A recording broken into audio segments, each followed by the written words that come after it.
So welcome back guys to nine story movements. तो guys अभी के लिए मैं आप लोगों से एक क्वेश्चन पूछना चाहता हूँ, वो ये है कि कौन कौन बैटल थ्रू द हेवन के ऑफिशियल एपिसोड्स को देखे जा रहा है लगातार, जो कि हर संडे को आता है। और गाइस अभी के लिए जहाँ तक मुझे पता है कि अभी के लिए एपिसोड 69 आ चुका है, जो कि ऑफिशियल एपिसोड था, और उसकी मैंने नोवेल की वीडियो बिल्कुल एक्सप्लेन कर दी थी, जो कि हूबहू स्टोरी बिल्कुल वैसे ही बताई गई है जैसा कि मैंने नोवेल में एक्सप्लेन की थी। और गाइस अभी के लिए उससे नेक्स्ट एपिसोड मेरे चैनल पर पड़ा हुआ है, जाकर उस प्लेलिस्ट में देख लो, जो कि सिर्फ BTTH की प्लेलिस्ट है मेरे चैनल में। और गाइस अभी के लिए जाकर BTTH के ऑफिशियल एपिसोड 69 के बाद जितने भी एपिसोड्स हैं जो कि मैंने नोवेल में एक्सप्लेन किए हुए हैं, वो जाकर देख लो मेरे चैनल पर। तो गाइस अब बिना कोई टाइम जाए के सीधा आते हैं वीडियो की तरफ, जहाँ पर गाइस अभी के लिए उन विंड लाइटनिंग पवेलियन के 3 बुड्ढों ने मिलकर और उनके साथ बहुत सारे 2 वोंग और 2 होंग क्लास के एक्सपर्ट्स ने भी मिलकर एक फॉर्मेशन बनाई थी, जो कि थी विंड लाइटनिंग स्लैश। और इस वजह से गाइस वहां पर शाओयन का वो जो फायर का वुल बना हुआ था बड़ा सा, वो काफी ज्यादा इल्यूजनरी होना स्टार्ट हो गया था। और गाइस अभी के लिए ये 10 मिनट तक उस लाइटनिंग बोल्ट्स के साथ फाइट करना स्टार्ट रखता है, और गाइस अभी के लिए उसकी स्ट्रेंथ भी कम होना स्टार्ट हो गई थी। अब इसके साथ ही गाइस टियान हुआ जुंजी ये सारी सिचुएशन देखने के बाद शाओयन से कहते हैं कि शाओयन अभी के लिए तुम ज्यादा देर ना करो, ये तुम्हें डिले कर रहे हैं। और अभी के लिए इन तीनों बुड्ढों को इस फॉर्मेशन की सपोर्ट है, जिसकी वजह से ये तुम पर और तुम्हारी उस वुल्फ स्पिरिट पर ये लाइटनिंग अटैक कर पा रहे हैं। लेकिन अभी के लिए तुम्हारी बात की जाए तो तुम्हें सिर्फ अभी के लिए मेरी स्पिरिचुअल स्ट्रेंथ की सपोर्ट है, जो कि थोड़ी देर बाद खत्म हो जाएगी। इसलिए छोटे लड़के जल्दी से इस सारे मैटर्स को सॉल्व करो और इसको हल करो। अब गाइस इसके साथ ही शाओयन हाँ में सारा ला देता है और वो अपनी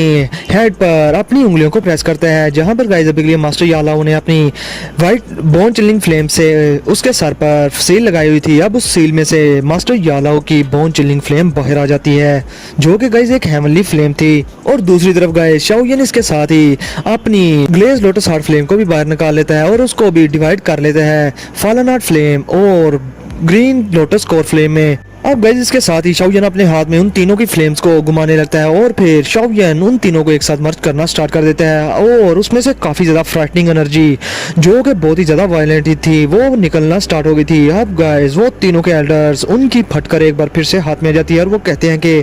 3 टाइप्स ऑफ हेवनली फ्लेम, ये कैसे पॉसिबल हो सकता है कि इस लड़के की बॉडी में 3 तरह की हेवनली फ्लेम्स ये कैसे आ सकती हैं। अब गाइस इसके साथ ही वो तीनों के एल्डर्स बहुत ही ज्यादा डर जाते हैं शाओयन की इन 3 हेवनली फ्लेम्स के मर्ज होने की वजह से और उससे निकलने वाली एनर्जी की वजह से। और इसके साथ ही गाइस वो अपनी सारी दाव की बाहर निकाल देते हैं और वो अपनी हैंड सील्स चेंज कर लेते हैं, जिससे गाइस आसमान में बड़े बड़े बादल छा जाते हैं और उसमें से बहुत ही ज्यादा लाइटनिंग किसी बीस्ट की तरह शाओयन की तरफ झांक रही थी। और अभी के लिए गाइस वो गुर्रा रही थी आहिस्ता आवाज में, और ये बीस्ट काफी ज्यादा स्ट्रॉन्ग लग रहा था। और गाइस इतनी सारी दावकी का यूज करने के बाद उन तीनों के एल्डर्स के फेस बिल्कुल पेल हो गए थे। अब गाइस दूसरी तरफ शाओयन जो कि उन तीनों हेवनली फ्लेम्स की वजह से अपनी स्ट्रेंथ के साथ वो एंग्री बुद्धा लोटस बना रहा था। और गाइस अभी के लिए आप लोगों को पता होना चाहिए कि शाओयन की स्ट्रेंथ 2 जोन क्लास के 7 या 8 स्टार पर है, तो उसका एंग्री बुद्धा लोटस भी उतना ही ज्यादा स्ट्रॉन्ग होगा। अब गाइस जैसे ही वो एंग्री बुद्धा लोटस बनता है तो वहां पर स्पेस फटना स्टार्ट हो जाती है उसकी स्ट्रेंथ की वजह से। और अभी के लिए हम देखते हैं एक बहुत ही प्यारा एंग्री बुद्धा लोटस शाओयन की पाम के ऊपर। अब गाइस इसके साथ ही शाओयन के दिल में टियान हुआ जुंजी की आवाज आती है और वो शाओयन से कहते हैं कि शाओयन इस प्यारी सी चीज को उस थंडर क्लाउड्स में फेंक दो, जो कि इन तीनों एल्डर्स ने मिलकर बनाए हैं। और अभी के लिए अगर तुमने ये चीज उस फॉर्मेशन के सेंटर में फेंक दी तो ये फॉर्मेशन ऑन द स्पॉट ही खत्म हो जाएगी, और इससे ये तीनों के विंड लाइटनिंग पवेलियन के एल्डर्स बहुत ही ज्यादा सीरियसली इंजर्ड हो जाएंगे। इवन कि इनके साथ जो 2 होंग और 2 वोंग क्लास के एक्सपर्ट्स हैं वो भी उनको भी काफी बड़ा बैकलैश मिलेगा। अब गाइस शाओयन ये बात सुनने के बाद हाँ में सारा ला देता है और इसके साथ ही गाइस वो अपने 3 टाइप ऑफ हेवनली फ्लेम से बने एंग्री बुद्धा लोटस को उस फॉर्मेशन के सेंटर में फेंक देता है, जहां पर गाइस अभी के लिए बहुत बड़े बड़े क्लाउड से और जहां पर अभी के लिए बहुत बड़ा बीस्ट बन रहा था, लाइटनिंग बीस्ट, जो कि उन तीनों एल्डर्स की दावकी से बन रहा था। शाओयन का एंग्री बुद्धा लोटस बड़ी स्पीड से उस फॉर्मेशन के सेंटर में जाने लगता है। अब ये चीज देखने के बाद वो तीनों के एल्डर्स बहुत ही ज्यादा डर जाते हैं और गाइस वो अपनी जुबानों से खून निकाल लेते हैं, जो कि उनका एसेंस ब्लड था, और उसको अपनी एक और फॉर्मेशन बनाने में लग जाते हैं, जो कि थी guys 9 heavenly lightning prison thunder God fury. अब गाइस इसके साथ ही इस फॉर्मेशन का यूज करने के बाद उस बड़े से क्लाउड्स में से एक बड़ी सी पाम निकलती है, जो कि गाइस 3 कलर की लाइटनिंग से बनी हुई थी। और गाइस अभी के लिए उसकी स्ट्रेंथ इतनी ज्यादा थी कि वो उस फॉर्मेशन से निकलकर शाओयन के एंग्री बुद्धा लोटस की तरफ जाने लगती है, और गाइस उसके जाने से आसपास की स्पेस फटना स्टार्ट हो गई थी। अब गाइस जैसे ही शाओयन का एंग्री बुद्धा लोटस, जो कि 3 टाइप ऑफ हेवनली फ्लेम से बना हुआ था, वो उस थंडर गॉड फ्यूरी से, जो कि एक बड़ा सा क्ला था गाइस लाइटनिंग का, जो कि 3 टाइप ऑफ लाइटनिंग से बना हुआ था, जब उससे टकराता है तो वहां पर बहुत ही ज्यादा ब्राइट लाइट नजर आती है, और गए सभी के लोगों की आंखें चंदिया सी जाती हैं और उन्हें कुछ भी नजर नहीं आता क्योंकि वो लाइट इतनी तेज थी जो कि उनकी आंखों में पड़ी थी। अब गाइस जैसे ही वो टकराते हैं तो वहां पर बहुत ही ज्यादा लाइटिंग निकलना स्टार्ट हो जाती है। अब इसके साथ ही गाइस वो जो बड़ा सा किला था उसमें से बहुत सारी लाइटनिंग शाओयन के एंग्री बुद्धा लोटस की तरफ शूट होती हैं और जैसे ही वो एंग्री बुद्धा लोटस पर पड़ती हैं तो गाइस शाओयन का एंग्री बुद्धा लोटस उसको घंटा फर्क नहीं पड़ता, इस सारी एनर्जी से वो बड़े ही आराम से घूम रहा था और अभी के लिए गाइस वो फटा भी नहीं था जैसा कि एक्सप्लोजन होता है उसका। लेकिन वो जो बड़ा सा किला था जो कि उन तीनों के एल्डर्स की दौकी से मिलकर बना हुआ था उसकी अंदर बैठ से हिल गई थी। अब गाइस जैसे ही वो बड़ा सा किला डिस्ट्रॉय होना स्टार्ट हो जाता है तो उसमें से काफी ज्यादा एनर्जी निकलना स्टार्ट हो जाती है जिससे कि गाइस शाओयन की भी हालत खराब हो सकती थी। और तो और वो तीन एल्डर्स उनकी तो हालत वैसे ही खराब हो गई थी क्योंकि ये जो बड़ा सा किला था ये उनकी दौकी से बना हुआ था जो कि अभी के लिए गाइस पूरी तरह से एग्जॉस्ट होने वाले थे। अब इसके साथ ही वो तीनों के विंड लाइटनिंग पवेलियन के एल्डर शाओयन के एंग्री बुद्धा लोटस को एक बार फिर से देखते हैं जो कि गाइस अभी भी बड़े ही आराम से घूम रहा था। अब इस एंग्री बुद्धा लोटस की इतनी ज्यादा डिस्ट्रक्टिव स्ट्रेंथ देखकर वो तीनों के एल्डर्स बिल्कुल डर जाते हैं और वो सोचते हैं कि अभी के लिए ये तो फटा भी नहीं है, अगर जब के टाइम ये एक्सप्लोजन करेगा तो पता नहीं क्या होगा यहाँ पर। अब गाइस इसके साथ ही उनके डर के साथ साथ शाओयन का वो एंग्री बुद्धा लोटस बड़ी स्पीड से रोटेट करना स्टार्ट कर देता है और गाइस वहां पर एक बहुत ही बड़ा एक्सप्लोजन होता है जिससे कि गाइस उनका किला कंप्लीटली ही डिस्ट्रॉय हो जाता है और वहां पर फायर वेव्स हर तरफ फैलना शुरू हो जाती है जिससे गाइस उन तीनों के एल्डर्स की हालत बहुत ही ज्यादा खराब हो गई थी और गाइस उनके चेहरों पे हम साफ देख पा रहे थे। और गाइस अभी के लिए वो तीनों के लोग बहुत ही ज्यादा हैरान थे और हैरान हो भी क्यों ना, क्योंकि आप लोगों को तो पता ही है गाइस कि शाओयन ने टियानहुआ जुंजी की स्ट्रेंथ ली हुई थी और इसी स्ट्रेंथ की बेस पर शाओयन ने ये एंग्री बुद्धा लोटस बनाया था। जितनी ज्यादा शाओयन की स्ट्रेंथ होगी शाओयन का एंग्री बुद्धा लोटस भी उससे कई गुना स्ट्रॉन्ग होगा। अब वो तीनों के एल्डर्स खुद से कहते हैं कि अभी के लिए हम तीनों ने एक साथ मिलकर इससे लड़के से फाइट की और इवन के हमने अपनी बहुत ही ज्यादा सीक्रेट टेक्निक जो कि थी 9 हेवनली लाइटनिंग प्रिजन फॉर्मेशन उसको भी यूज कर लिया, लेकिन हम फिर भी इस लड़के शाओयन के इस फ्राइटनिंग फायर लोटस के अटैक को रोक ही नहीं पाए। अब गाइस शाओयन का वो एंग्री बुद्धा लोटस अभी भी नहीं फटा था और इसके साथ ही गाइस शाओयन का वो एंग्री बुद्धा लोटस बड़ी स्पीड के साथ उस फॉर्मेशन के सेंटर की तरफ जाने लगता है जो देखकर गाइस वो तीनों के एल्डर्स घबरा जाते हैं। अब गाइस शाओयन का वो एंग्री बुद्धा लोटस जब उस फॉर्मेशन के सेंटर की तरफ जा रहा था तो गाइस इसके साथ ही वो तीनों के एल्डर्स एक बार फिर से अपनी फॉर्मेशन को चेंज करते हैं और वो उस फायर लोटस को रोकने के लिए उस पर अपने लाइटनिंग बोल्ट्स के साथ अटैक करना स्टार्ट कर देते हैं जिसके साथ ही गाइस शाओयन का एंग्री बुद्धा लोटस काफी सारी फायर सीडलिंग्स को बाहर निकालता है और खुद को डिफेंड करना स्टार्ट कर देता है। और गाइस अभी के लिए शाओयन का फायर लोटस जरा सा भी नहीं रुकता और वो अभी के लिए अपनी स्पीड में उस तरफ जा रहा था उस फॉर्मेशन की तरफ। अब गाइस जैसे ही वो तीनों एल्डर देखते हैं कि शाओयन का वो एंग्री बुद्धा लोटस उनकी फॉर्मेशन के सेंटर में घुसने वाला है तो गाइस इसके साथ ही वो कहते हैं कि हेवन हॉल स्कैटर फॉर्मेशन। अब गाइस से पहले कि वो लोग अपनी फॉर्मेशन का यूज कर पाते शाओयन का वो एंग्री बुद्धा लोटस वो भी काफी ज्यादा पक चुका था। वो भी सोचता होगा कि यार अभी के लिए मैंने तुम लोगों को काफी मौके दिए हैं लेकिन अब मेरी बारी तुम लोगों को बचाने की। अब गाइस शाओयन का एंग्री बुद्धा लोटस उस फॉर्मेशन में घुसकर बहुत ही बड़ा एक्सप्लोजन कर देता है और गाइस उनकी वो फॉर्मेशन इस एक्सप्लोजन की वजह से धड़म से फट जाती है और वहां पर हर तरफ तबाही मच जाती है। अब गाइस इधर इतनी बड़ी फॉर्मेशन जब तबाह होती है शाओयन के द्वारा तो वो तीनों के एल्डर्स काफी ज्यादा सीरियसली इंजर्ड हो जाते हैं और उनके साथ जो 46 दो वोंग और 23 दो होम क्लास के एक्सपर्ट थे वो भी काफी ज्यादा इंजर्ड हो गए थे। और गाइस अभी के लिए वो सारे टियानबाई सिटी के ऊपर उड़ रहे थे और एक एक करके वो सारे एक्सपर्ट जो कि विंड लाइटनिंग पवेलियन के थे वो इंजर्ड होने की वजह से जमीन पर सर के बल गिरते हैं। उनमें से काफी ज्यादा लोग ऑन द स्पॉट मर जाते हैं और कुछ ही बचते हैं जिंदा। अब गाइस ये सब देखकर सभी के लोग बहुत ज्यादा हैरान थे और वो आपस में बातें करना स्टार्ट कर देते हैं कि इवन के विंड लाइटनिंग पवेलियन के 3 एल्डर्स ने आपस में हाथ मिलाकर इस लड़के को रोकना चाहा, पकड़ना चाहा और ट्रैप करना चाहा लेकिन ये नाकाम रहे और इनको मुंह की खानी पड़ी। जिस पर गाइस दूसरा बंदा कहता है कि जैसा कि इस लड़के ने अभी के लिए विंड लाइटनिंग नार्थर पवेलियन के इन तीनों के एल्डर्स को धूल चटा दी और इवन के बहुत सारे विंड लाइटनिंग पवेलियन के एक्सपर्ट्स को अकेले ही इसने इंजर्ड कर दिया तो गाइस इस शाओयन का नाम मुझे लगता है कि पूरे सेंट्रल प्लेन्स में बहुत ही ज्यादा छाने वाला है। जिसके साथ ही गाइस बहुत सारे लोग इस पर खुश हो रहे थे और तालियां मार रहे थे और कह रहे थे कि हमने यहाँ पर आने की ट्रिप को जरा सा भी वेस्ट नहीं किया और आज की बिग बैटल ये जो हुई ये काफी ज्यादा इंटेंस थी जो कि हमने कभी भी जिंदगी में नहीं देखी। और गाइस अभी के लिए वो कह रहे थे कि हमें नहीं लगता कि शाओयन को अपनी जनरेशन का, अपनी यंगर जनरेशन का कोई भी ओपोनेंट इसे मिल जाए। जिसके साथ ही एक और बंदा कहता है कि हमने सुना है कि विन लाइटनिंग पवेलियन की एक फेंग शाओ जी है जो कि विन लाइटनिंग पवेलियन की स्टूडेंट है और उसका ट्रेनिंग टैलेंट बहुत ही ज़्यादा आउटस्टैंडिंग है और सुनने में आया है कि आने वाले टाइम में नेक्स्ट पवेलियन हेड वही फेंग शाओ होगी और अभी के लिए लगता है कि वो लड़की भी इस शाओयन का कुछ नहीं बिगाड़ पाएगी। अब इसके साथ ही गाइस उन तीनों के एल्डर में से सबसे बड़ा एल्डर जिसके रंग बिल्कुल उड़ चुके थे और जो कि अंदर से काफ़ी ज़्यादा इंजर्ड भी हो चुका था और लंबे लंबे सांस ले रहा था, वो सबसे कहता है कि अभी के लिए इस लड़के से लड़ना हमारे लिए काफ़ी ज़्यादा हार्मफुल हो सकता है, इसलिए सभी के लोग यहाँ से रिट्रीट करो। जिसके साथ ही शाओयन उन सब की तरफ एक शैतानों वाली हंसी हंस कर कहता है कि अब जैसा कि तुम लोगों ने मुझे फोर्स कर ही लिया है तो अभी के लिए तुम लोग ये एक्सपेक्ट ना करो कि अभी के लिए इतनी सारी स्ट्रेंथ का यूज़ करने के बाद और इतनी ज़्यादा बिग फाइट को लड़ने के बाद मैं तुम लोगों को ऐसे ही जाने दूंगा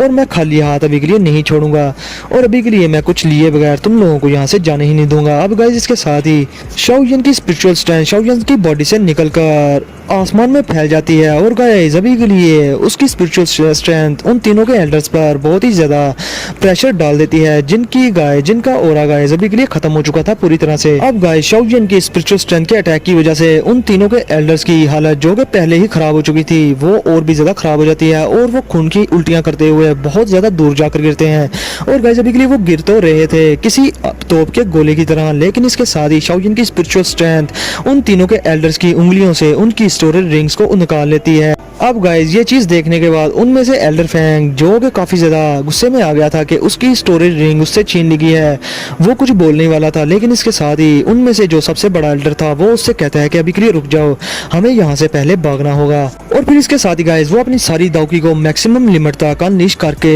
बहुत ही ज़्यादा स्पीड के साथ टियानबाई सिटी से निकल जाते हैं और गाइस होरिजन में जाकर कहीं डिसअपीयर हो जाते हैं। अब गाइस शाओयन उन तीनों की स्टोरेज रिंग को अपने हाथ में ले लेता है और गाइस अभी के लिए वो उन तीनों एल्डर्स का पीछा भी नहीं करता। ये मतलब नहीं था इसका कि वो उन तीनों एल्डर्स को किल नहीं था करना चाहता, क्योंकि गाइस अभी के लिए शाओयन अकेला उन तीनों को अगर किल करना चाहे तो शाओयन को भी इससे काफी ज्यादा हैवी लॉस हो सकता था इस फाइट में। अभी के लिए शाओयन ने उन्हें डिफीट तो कर दिया था, लेकिन शाओयन उनसे लाइफ एंड डेथ बैटल में इंगेज भी नहीं होना चाहता था और तो शाओयन को अभी के लिए उनकी स्टोरेज रिंग भी मिल गई थी, भला शाओयन को क्या जरूरत उनसे मत्था मारने की। अब गाइस जैसा कि शाओयन के पास अभी के लिए टियानहुआ जुंजी की स्पिरिचुअल स्ट्रेंथ थी तो शाओयन इसकी मदद से जल्दी से उन तीनों की स्टोरेज रिंग में से उन तीनों की स्पिरिचुअल इम्प्रिंट्स को रिमूव कर देते हैं। अब शाओयन उन तीनों की स्टोरेज रिंग में से 3 स्क्रोल को निकालता है जो कि guys win lightning northern pavilion की दाऊ टेक्निक थी जो कि थी 3000 लाइटनिंग इल्यूमिनरी बॉडी। और गाइस ये 3000 लाइटनिंग इल्यूमिनरी बॉडी जो कि शाओयन को चेन युन से मिली थी ये उसके बाकी के 3 पार्ट्स थे और अभी के लिए शाओयन के पास ये 3000 लाइटनिंग इल्यूमिनरी बॉडी की टेक्निक कंप्लीट हो चुकी थी। अब गाइस शाओयन जल्दी से इन तीनों के स्क्रोल्स को वापस अपनी स्टोरेज रिंग में सेव कर लेता है और उसके साथ ही गाइस वो होंग त्यान शाओ की तरफ देखता है जो कि अभी के लिए पपेट के साथ फाइट कर रहा था और गाइस अभी के लिए ये होंग त्यान शाओ अकेला कुत्ता ही बचा था वहां पर जिसको कि शाओयन अब भगा कर मारने वाला था। और गाइस अभी के लिए शाओयन की आंखों में हम किलिंग इंडेंट अच्छे से देख पा रहे थे और गाइस अभी के लिए शाओयन जानता था कि ये वही बुड्ढा है जिसने के चेन युन की मौत की खबर विन लाइटनिंग नार्थन पवेलियन तक पहुंचाई और तो और इसी ने शाओयन के बारे में विन लाइटनिंग नार्थन पवेलियन के एल्डर्स को बताया और हैन क्लैन को भी बंदी बनाने में इस बंदे का काफी हाथ था। अब शाओयन कहता है कि अभी के लिए तो विन लाइटनिंग नार्थन पवेलियन के तीनों एल्डर्स को एक साथ किल करना मेरे लिए पॉसिबल तो नहीं था, लेकिन आज के दिन इस होंग त्यान शाओ को इसको तो मरना ही होगा। अब गाइस होंग त्यान शाओ जो कि अर्थ डीमन पपेट से फाइट कर रहा था, अर्थ डीमन पपेट उसकी सही वाली दुर्गत बना रहा था मार के और इसके साथ ही होंग त्यान शाओ को पता चल जाता है कि वो तीनों के विन लाइटनिंग पवेलियन के एल्डर्स वहां से भाग गए हैं। तो वो गुस्से में कहता है कि ये तीनों के बास्टर्ड्स मुझे इस तरह से अकेला छोड़कर कैसे जा सकते हैं। मगर गाइस इसके साथ ही होंग त्यान शाओ की नजर शाओयन पर पड़ती है जो कि गाइस अभी के लिए होंग त्यान शाओ की तरफ ऐसे देख रहा था जैसे कि वो उसे अभी ही कच्चा खा जाएगा और इस चीज की वजह से होंग त्यान शाओ के एक्सप्रेशन बिल्कुल पेल हो गए थे गाइस और अभी के लिए गाइस उसे अब समझ आ रही थी कि उसने किस किस्म के बंदे को फ्रेंड कर दिया है और किस किस्म की एग्जिस्टेंस से पंगा ले बैठा है वो। अब गाइस इसके साथ ही होंग त्यान शाओ अपनी सारी दावकी अनलीश कर लेता है और गाइस अभी के लिए वो उस दावकी में अपनी आरी की तरह की तलवार को लिए खड़ा था और फिर वो इसके साथ ही अर्डीमन पपेट की बॉडी पर उससे अटैक कर देता है। अब गाइस वो अटैक जब अर्डीमन पपेट को लगता है तो अर्डीमन पपेट थोड़ा दूर जाकर गिरता है और उसकी बॉडी पर काफी लंबे लंबे स्कार पड़ जाते हैं। अब ये चीज देखने के बाद गाइस आप लोगों को तो पता ही है कि अर्डीमन पपेट उसको तो इस चीज से कोई भी पेन नहीं थी होने वाली और इसके साथ ही अर्डीमन पपेट होंग त्यान शो पर एक पाम अटैक कर देता है जिसको कि होंग त्यान शो बड़ी मुश्किल से डॉज करने की कोशिश करता है, लेकिन ये सब जाया जाता है और वो पाम उसे लगने ही वाली थी। लेकिन इसके साथ ही गाइस होंग त्यान show fire splitting blade formation का यूज करता है जिससे कि गाइस उसकी जो तलवार थी वो बड़ी ही तेजी से घूमकर अर्डीमन पपेट के उस पाम अटैक को वहीं पर रोक देती है और फिर उसकी वो स्वार्ड अर्डीमन पपेट के बाजू के आर पार हो जाती है। अब गाइस अर्डीमन पपेट की बॉडी से जरा सा भी खून तो नहीं निकलता, लेकिन गाइस अभी के लिए अर्डीमन पपेट का बाजू थोड़ा बहुत डैमेज हो जाता है इस अटैक की वजह से। लेकिन गाइस अभी के लिए अर्डीमन पपेट अपने अटैक्स में नहीं रुकता, वो अभी भी बिल्कुल एक्सप्रेशन लेस फेस के साथ होंग त्यान शो की चेस्ट में एक जोरदार मुक्का मारता है और लगातार उस पर गुंसों की बिछाड़ कर देता है। और इधर शाओयान जब अपने अर्डीमन पपेट का आर्म देखता है तो वो एक स्माइल के साथ कहता है कि अब जैसा कि तुमने मेरे पपेट को नुकसान पहुंचा दिया है तो अभी के लिए मैं तुम्हें किल करने वाला हूँ। अब गाइस शाओयान की ये बात सुनने के बाद होंग त्यान शो के रोंगटे खड़े हो जाते हैं और वो वहीं पर रुक जाता है बिल्कुल किसी कबूतर की तरह जो कि बिल्ली को देखकर आंखें बंद कर लेता है। अब गाइस के साथ ही होंग त्यान शो अपनी आरी जैसी स्वार्ड को वापस से पकड़ लेता है और उसे घुमाता हुआ शाओयान की तरफ देखने लगता है और गाइस अभी के लिए उसकी दाव की हर तरफ फैली हुई थी और इसके साथ ही वो शाओयान पर अटैक करने की कोशिश करता है, मगर शाओयान गाइस अपने हाथ के एक इशारे से एक स्पिरिचुअल कैनन बॉल बनाकर उसकी तरफ फेंक देता है और जैसे ही वहां पर एक्सप्लोजन होता है तो गाइस इसके बाद हम देखते हैं होंग त्यान शो की जिसकी हालत के गाइस बहुत ही ज्यादा खराब हो चुकी थी और अभी के लिए गाइस उसके मुंह से खून भी निकल रहा था। लेकिन अब इस अटैक को लेने के बाद होंग त्यान शो जल्दी से कहता है कि लिटिल ब्रदर शाओयान ये मैटर आपका और उस विंड लाइटनिंग नॉर्थन पवेलियन के दरमियान का था, इससे मेरा कोई भी लेना देना नहीं, मुझे तो सिर्फ फोर्स किया गया कि मैं आपके इस पपेट पर अटैक करूं। जिसके साथ ही गाइस शाओयान एक कोल्ड लुक के साथ उसे देखकर कहता है कि अभी के लिए तुम्हें क्या लगता है बुड्ढे कि मैं तुम पर यकीन कर लूंगा। अब फिर होंग त्यान शो डरते हुए शाओयान से जल्दी से कहता है कि लिटिल ब्रदर शाओयान अभी के लिए सारे मैटर में मेरे ही होंग क्लैन का सारा कसूर था। अभी के लिए ब्रदर शाओयान जैसे ही आप कुछ कहोगे तो मेरा होंग क्लैन पैरों पर ही आपकी सारी विशेष को पूरा कर देगा और आपके सारे कंपनसेट और लॉसेस को भी पूरा कर देगा, आप सिर्फ हुक्म करो। जिसके साथ ही गाइस शाओयान जो कि हवा में उसकी तरफ चल के जा रहा था वो काफी इंटरेस्ट के साथ रुक जाता है और वो कहता है कि कंपनसेशन। अब गाइस होंग त्यान शो जब देखता है कि शाओयान उसके ऑफर में इंटरेस्टेड है तो अभी के लिए गाइस वो काफी ज्यादा हैप्पी होता है, लेकिन गाइस उसके दिल में अभी के लिए चोट था और अभी के लिए वो दिल में सोच रहा था कि विंड लाइटनिंग पवेलियन के वूली एल्डर ने कहा था कि इस लड़के की जो स्पिरिचुअल स्ट्रेंथ इसकी बॉडी में है वो थोड़ी देर तक ही रहेगी और जैसे ही इसकी ये स्पिरिचुअल स्ट्रेंथ खत्म होगी तो मैं ऑन द स्पॉट ही इस पर अटैक करके इसको किल कर दूंगा। और अभी के लिए गाइस होंग त्यान शो ने अच्छे से देख लिया था कि शाओयान कोई मर्सीफुल पर्सन भी नहीं है और उसके होंग क्लैन ने शाओयान के साथ जो कुछ किया शाओयान अभी के लिए उससे कभी भी सुलह नहीं करेगा दोबारा। इसलिए गाइस होंग त्यान शो दिल में सोच रहा था कि वो इस लड़के को मार कर ही रहेगा। अब गाइस होंग त्यान शो ये सारे इवल थॉट्स अपने हार्ट में सोच ही रहा था और इसके साथ ही गाइस वो स्माइल के साथ शाओयान से कहता है कि अभी के लिए ब्रदर शाओयान आप जो कहोगे मेरा होंग क्लैन ऑन द स्पॉट ही आपकी सारी विशेष पूरे करेगा क्योंकि हम आपके साथ जो ग्रजेस हैं उनको कम्प्लीटली खत्म करना चाहते हैं और आपके साथ फ्रेंड बनना चाहते हैं। अब इसके साथ ही शाओयान एक कोल्ड स्माइल के साथ कहता है कि जैसा कि सीनियर होंग त्यान शो आपकी यही इंटेंशन है तो फिर अब ये कहते ही गाइस शाओयान होंग त्यान शो पर एक जोरदार अटैक कर देता है। अब ये सारी चेंजेस देखकर होंग त्यान शो कहता है कि बस्टर शाओयान तुम्हारी इतनी हिम्मत कि तुम मुझे डिसीव करो। अब इसके साथ ही शाओयान की एक ही थॉट के साथ शाओयान का अर्डीमन पपेट होंग त्यान शो को पीछे से पकड़ लेता है कस के। इसके साथ ही होंग त्यान शो जल्दी से गालियां निकालते हुए शाओयान को अपनी स्वार्ड को पीछे स्विंग करता है जिससे गाइस उसकी स्वार्ड अर्डीमन पपेट के दूसरे आर्म में लगती है और वो जैसे ही अर्डीमन पपेट के आर्म में लगती है तो होंग त्यान शो उसे खींच देता है जिससे गाइस अर्डीमन पपेट का आर्म काफी ज्यादा कट जाता है।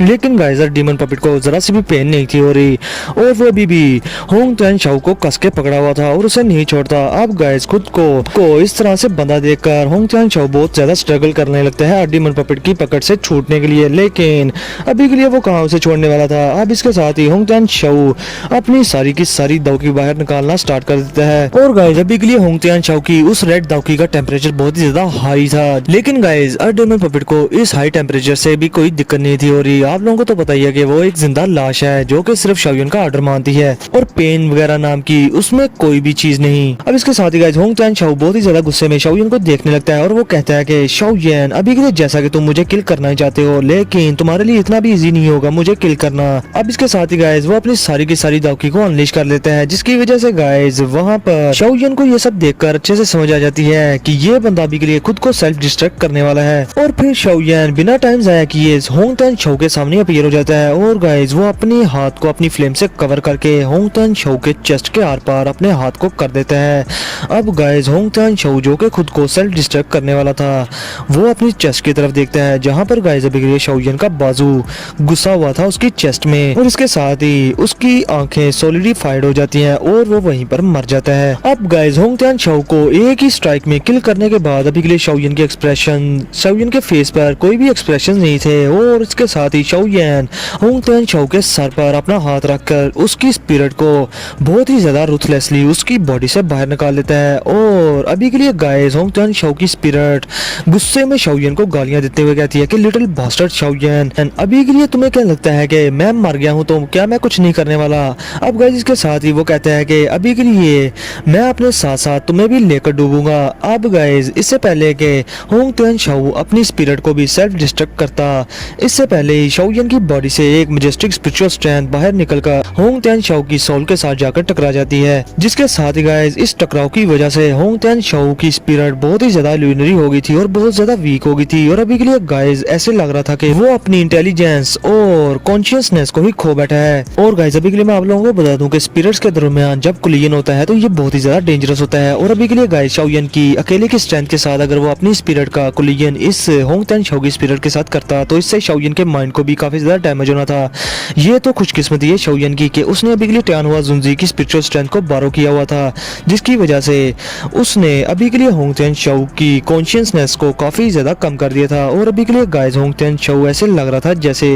वो डीप स्लीप में चला गया हो और वो अभी के लिए बिल्कुल भी हलचल नहीं था कर रहा उसकी स्पिरिट। अब शाओयन होंगतेन शाओ की सोल को गौर से देखने लगता है, जो कि गाइस अभी के लिए बिल्कुल पैरालाइज हो चुकी थी और उसकी आंखें बिल्कुल बंद थी। और गाइस इसके साथ ही शाओयन बहुत ही ज्यादा ब्रूटल मेथड का यूज करता है, जिस मेथड में वो अपनी स्पिरिचुअल स्ट्रेंथ को होंगतेन शाओ की सोल में जबरदस्ती घुसा देता है और उसकी सारी कॉन्शियसनेस को और याददाश्त को उसकी सोल से खींच बाहर फेंकता है। अब गाइस शाओयन एक जेट की बोतल निकालकर होंगतेन शाओ की स्पिरिट को उसमें डाल देता है और फिर उसे अपनी स्टोरेज रिंग में वापस रख लेता है। और इसके साथ ही वो एक कोल्ड स्माइल के साथ कहता है कि 2 जोन क्लास के 5 स्टार की स्पिरिट और बॉडी ये अभी के लिए मेरे लिए काफी ज्यादा हाई रिवार्ड्स हैं। अभी के लिए बस मुझे एक और रैंक 7 का उनके मैजिकल बीस्ट का मॉन्स्टर कोर चाहिए, तब के टाइम मैं एक और पपेट बना पाऊंगा। तो गाइस इसके साथ ही हमारा आज का ये एपिसोड यहीं पर होता है खत्म। तो गाइस वीडियो को लाजमी लाइक करना, शेयर करना और चैनल को सब्सक्राइब करना अगर आप लोगों को वीडियो अच्छी लगी हो तो फिर मिलते हैं आप लोगों से नेक्स्ट वीडियो में। तब तक के लिए अपना और अपने प्यारों का बहुत सारा ख्याल रखें।